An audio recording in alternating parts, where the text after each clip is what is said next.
Hi, my name is Connor Woodbridge, and I'm here today to talk to you about the smoke-free policy in New Zealand by 2025.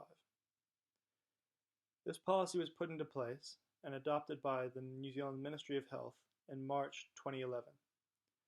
The Ministry of Health states that 50% of smokers can expect to die due to smoking-related diseases. This needs to be stopped, because smoking does not just have the ability to hurt the smoker, but also causes issues to those around them, such as secondhand smoke and damages to the environment. I'm going to speak about taxation on cigarettes and how New Zealand has made a large effort to discourage those from smoking due to a high price tag. I'm also going to show economic examples of how this could be changed and give you my solution to smoking in New Zealand and how it can be lessened. Since 2011, when the smoke-free 2025 policy was put into place, taxation on cigarettes has risen drastically. The excess duty on cigarettes has increased from 39 cents per cigarette to 83 cents per cigarette. Furthermore, the excess duty, also known as the GST, contributes up to around 60% of the price of each cigarette pack. So for example, without GST, a cigarette pack would cost around $16. However, with GST included, the price of a cigarette pack is now $28, stated by Stats New Zealand. After reading through the Ministry of Health report on their progress with the 2025 smoke-free New Zealand policy, some interesting information showed up that helped me form my opinion on what can be done. The policy was put into place to discourage people from smoking. As this is such a big social issue, there are a plethora of reasons people decide to start smoking, and an initiative needed to be set by government in order to help people to quit. Looking at the evidence that was shown, there have been good results so far from this policy. When the Ministry of Health looked into the data by doing surveys and other research, they found that there was a change in smoker behavior, and the amount of people who wanted to quit smoking and actually made an effort had increased. As they dug deeper into the information, they found out specifically that ethnic groups had exhibited a higher willingness to stop smoking, whereas behaviors from European New Zealanders had been less influenced by the price changes. The European New Zealanders could be less sensitive to the price change depending on if their income is larger than the other ethnic groups that were viewed in this report. And finally, as a whole, looking at the data, there is clear evidence that when comparing a daily smoker, a person who consumes cigarettes daily, to a current smoker, someone who smokes but doesn't necessarily do it daily, the percentages of people who smoke have dropped overall since the initiative has been put into effect. So I believe this policy is making gradual change and will continue to do so. Looking at the issue through the lens of the economic choice theory, we assume that individuals are rational.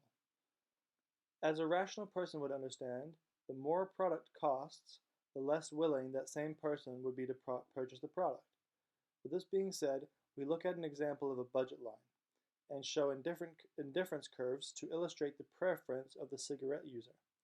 In the first image, you can see we start with an example of an individual whose income is $100 per month. The price of fruit is $5 per bag, and the price of cigarettes is $10 per pack. As we can see, with this budget, the individual could consume up to 20 bags of fruit or 10 packets of cigarettes. Now we move on to the indifference curves. This shows us the quantity that the individual would be willing to trade a certain amount of fruits for a certain amount of cigarettes, according to their preference. Looking at point A, this individual would like to consume 15 bags of fruit for 5 packets of cigarettes. However, if the quantity of fruit was decreased to 10 and the cigarette packets were increased to 7, the user would feel indifferent about the choice. This is determined by the utility of a particular user and the function of fruit bags and cigarettes.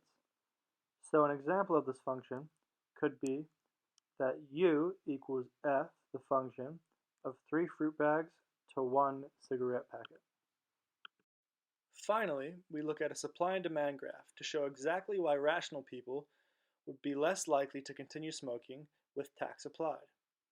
The first graph shows a simple illustration of supply and demand, where the equilibrium price and quantity is 10. Now, if we look at a supply and demand graph with tax added, we see that the supply curve moves to the left, and the price of a cigarettes per pack is now 16, meaning the tax on each pack of cigarettes is $6. This makes a new equilibrium point of P equals 16 and Q equals 7. The red shaded area looks at the cost to the consumer, which is $42.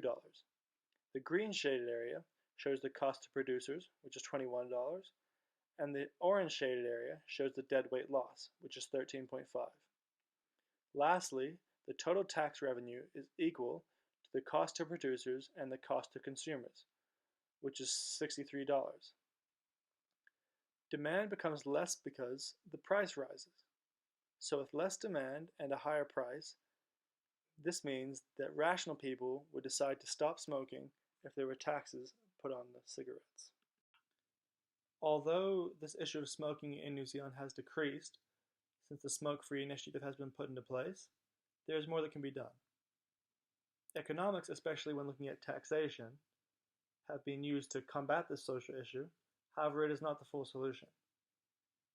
Behavioral economics have to be taken into consideration because there are some cases where people's addiction outweighs the price of the product, and it is clear when looking at examples of gambling addictions, alcohol addictions, and of course smoking addictions, you can see the price set of the product means very little to the user because they have a disease called addiction, which drags them to use this product, which in this case would be cigarettes, and the addictive aspect being nicotine.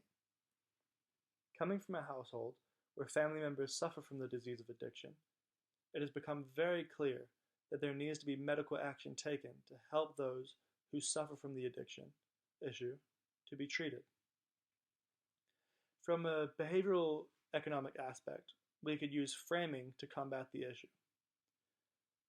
Simply by framing a person's budget and saying that cigarettes cost a certain amount, which means you would have less amount of money to spend on other things you enjoy, whether it be family or other activities or other products.